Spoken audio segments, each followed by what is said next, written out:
Selamat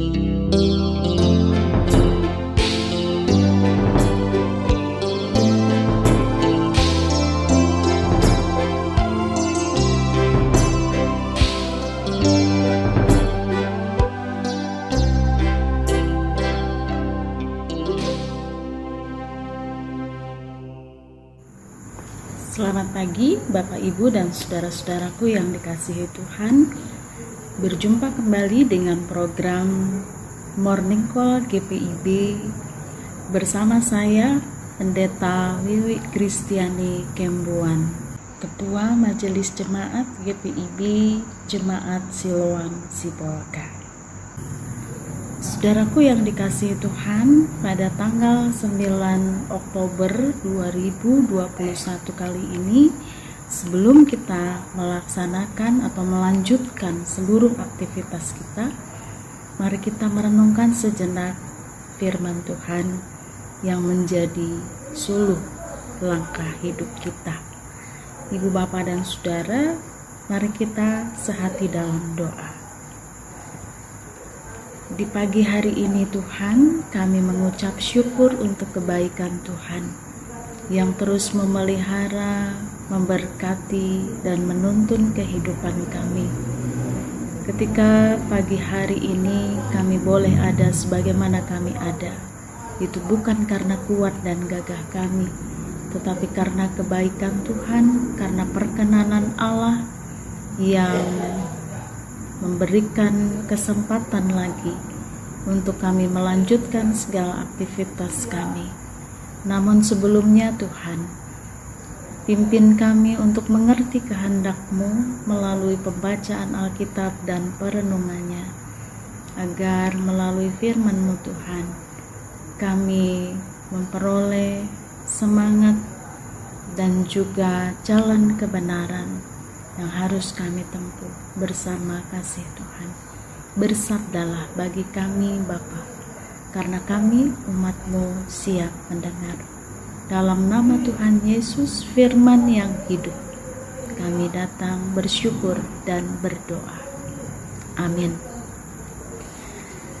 Bapak, Ibu, dan saudara-saudara, pembacaan Alkitab pada hari ini seharusnya diambil dari Kisah Para Rasul pasal 24 ayat 1 sampai ayat 21. Tetapi saya akan membacakan bagian ayat yang penting untuk kita renungkan pada saat ini, yakni pada bagian ayat 14 sampai ayat yang ke-16. Demikian firman Tuhan. Tetapi aku mengakui kepadamu bahwa aku berbakti kepada Allah nenek moyang kami dengan menganut jalan Tuhan, yaitu jalan yang mereka sebut sekte. Aku percaya kepada segala sesuatu yang ada tertulis dalam hukum Taurat dan dalam kitab nabi-nabi. Aku menaruh pengharapan kepada Allah sama seperti mereka juga, bahwa akan ada kebangkitan semua orang mati, baik orang-orang yang benar maupun orang-orang yang tidak benar. Sebab itu aku senantiasa berusaha untuk hidup dengan hati nurani yang murni di hadapan Allah dan manusia. Bapak, Ibu, dan saudara-saudaraku, mengantar renungan pagi hari ini ada sebuah ilustrasi tentang seorang pria yang hendak menikmati makan di sebuah restoran. Dan pria ini ketika seorang pelayan menyajikan hidangannya, tiba-tiba pria ini berkata, "Pelayan, saya tidak bisa menikmati makanan ini. Saya tidak bisa makan makanan ini." Lalu kemudian sang pelayan tanpa bertanya lagi, dia kemudian berkata, "Baik Pak, saya akan memanggil manajer restoran ini." Lalu kemudian ketika sang manajer datang, laki-laki ini juga berkata, "Saya tidak bisa makan makanan ini." Lalu kemudian sang manajer restoran berkata, "Saya akan memanggilkan juru masak." Kemudian pelayan dan manajer itu bersibuk ria memanggil tukang memasak. Ketika tukang masak datang, bapak ini tetap bicara, "Saya tidak bisa makan makanan ini."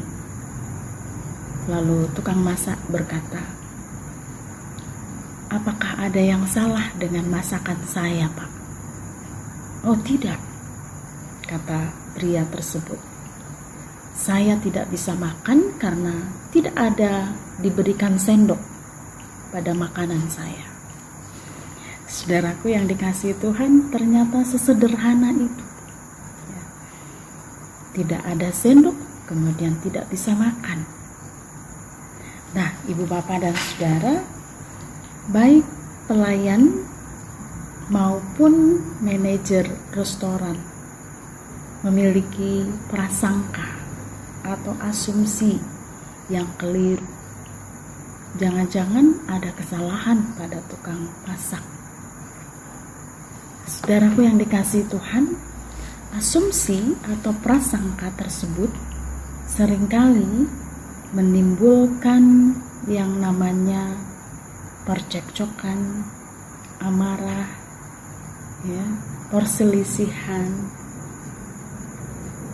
dan banyak keributan-keributan yang lain jika tidak diluruskan, jika tidak ada klarifikasi yang jelas kepada seseorang yang memang sungguh-sungguh memahami persoalan.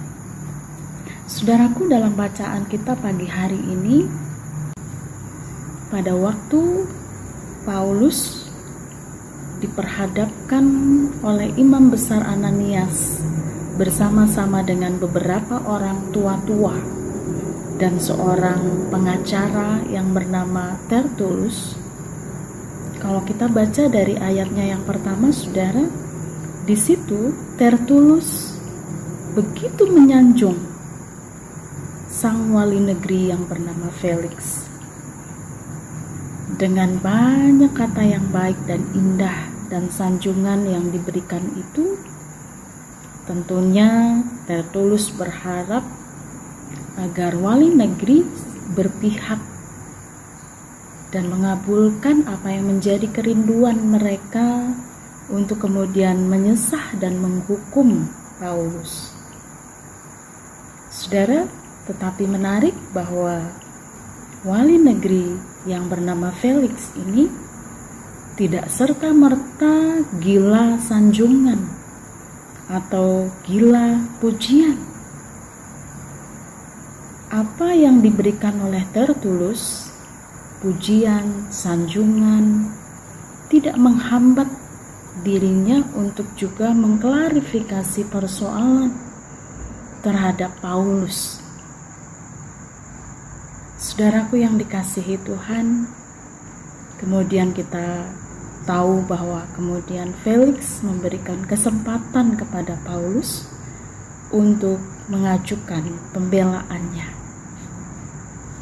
Saudaraku yang dikasihi oleh Tuhan Yesus, Rasul Paulus kemudian menjelaskan dengan panjang lebar bahwa tidak kurang dari 12 hari ketika dia sampai di Kaisarea, tidak pernah terdengar yang namanya huru-hara, tidak pernah yang namanya terdengar keributan yang dilakukan Paulus seperti yang ditudingkan oleh mereka.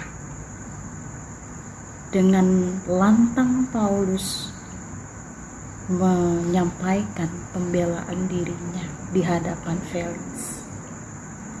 Saudara, menarik dalam bacaan tadi pada ayatnya yang ke-16, saudara, kenapa Rasul Paulus memiliki keberanian untuk membela diri, untuk tidak memberikan sanjungan berlebihan kepada sang wali negeri seperti Tertulus dan kawan-kawannya. Dikatakan dalam ayatnya yang ke-16, sebab itu aku senantiasa berusaha untuk hidup dengan hati nurani yang murni di hadapan Allah dan manusia.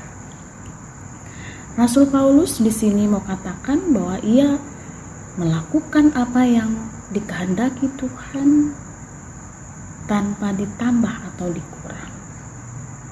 Dia tetap senantiasa berusaha maupun di hadapan Allah maupun di hadapan manusia. Ia tetap menggunakan hati nurani yang terus membisikkan kebenaran.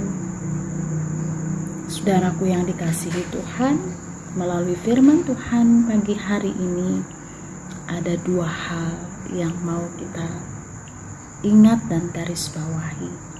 Bahwa yang pertama, kita diingatkan bahwa siapapun kita, pasti kita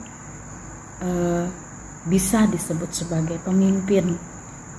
Mau pemimpin dalam persekutuan sebagai pendeta, mau pemimpin dalam struktur organisasi, mau pemimpin di tempat kita bekerja, ataukah pemimpin dalam keluarga, atau bisa juga pemimpin untuk diri kita sendiri.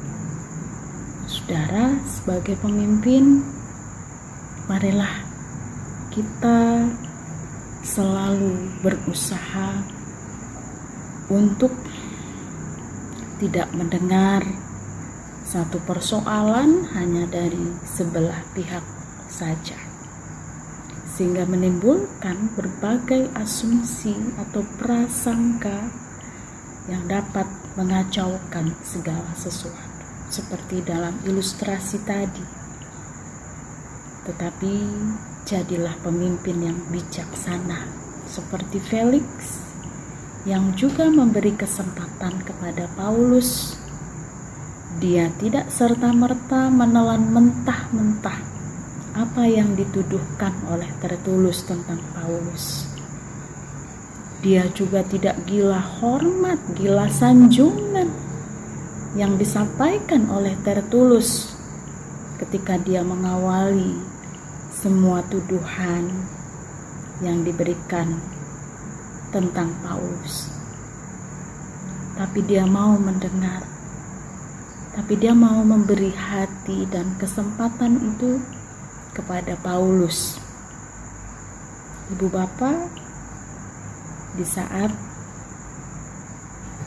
sekarang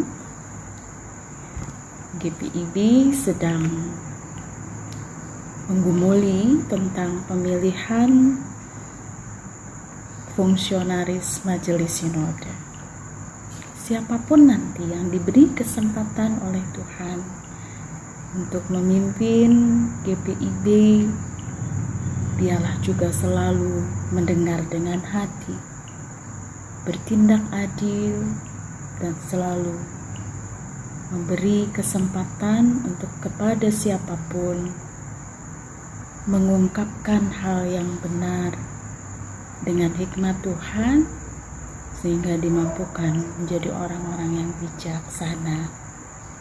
Yang kedua, Ibu Bapak Saudara, dalam kesempatan ini kita juga melihat tentang bagaimana seorang Paulus sebagai pelayan Tuhan yang berani menghadapi segala resiko dalam hidup dan pelayanannya.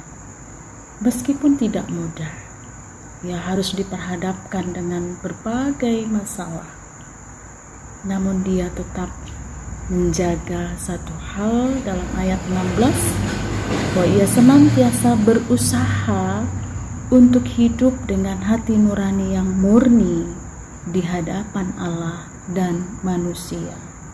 Inilah yang menjadi kunci mengapa Rasul Paulus berani menyuarakan suara kenabian, suara kebenaran, apapun resikonya, dia tetap menyampaikan itu. Maukah kita menjadi Paulus-Paulus masa kini yang juga selalu melakukan kehendak Tuhan dan menjaga kemurnian hati nurani di hadapan Allah dan manusia. Amin. Bapak, Ibu, dan Saudara, mari kita berdoa. Saat ini kami sehati berdoa untuk negara bangsa kami, Tuhan. Tuhan juga tetap topang berkati pemimpin-pemimpin negeri ini. Tuhan memberkati juga tenaga para medis yang masih berkutat di seputar pandemi COVID-19. Kiranya Tuhan melindungi dan menjagai mereka untuk tetap memiliki imun tubuh yang kuat. Tuhan tetap menopang, memberkati, dan menyertai para tenaga medis. Terima kasih Tuhan. Tuhan juga tolong berkati setiap warga jemaat-Mu dimanapun berada, di tengah segala situasi yang penuh dengan keterbatasan dalam ruang gerak. Tuhan jugalah yang akan memberkati dan mendampingi segala usaha, pekerjaan, dan karya tangan kami di hari ini, Tuhan. Tuhan yang topang, Tuhan yang memelihara, dan Tuhan sendiri yang akan memimpin kami hari lepas hari. Tuhan, terima kasih jikalau Tuhan menjumpai ada di antara kami dalam kelemahan tubuh. Tolong lawat jamah, pulihkan Tuhan, karena Engkau dokter di atas segala dokter. Engkau tabib yang ajaib, sehingga mampu memulihkan dan menyembuhkan.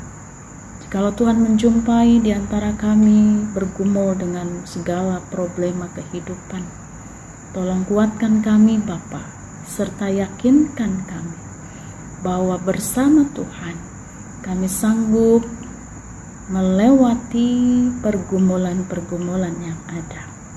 Kami mau serahkan kehidupan kami di sepanjang hari ini. Tuhan, tidak lupa kami berdoa juga untuk persiapan pelaksanaan persidangan Sinode ke-21 yang akan diselenggarakan pada tanggal 26 sampai 31 Oktober tahun ini. Tuhan tolong berkati panitia persidangan Sinode, baik yang ada di Surabaya maupun di tempat-tempat di mana GPIB ada. Tuhan akan memampukan kami untuk melaksanakannya dengan baik. Berkati seluruh peralatan yang digunakan. Berkati semua para utusan majelis jemaat masing-masing. Kiranya semua berada dalam kendali dan kuasa Allah. Kami yang jauh dari sempurna, yang kami panjatkan dalam nama Tuhan Yesus Kristus yang amin. Bapak, Ibu, dan saudara-saudara, juga adik-adik yang dikasihi Tuhan, selamat berkarya, tetap protokol kesehatan kita utamakan, dan salam sehat selalu. Tuhan Yesus memberkati.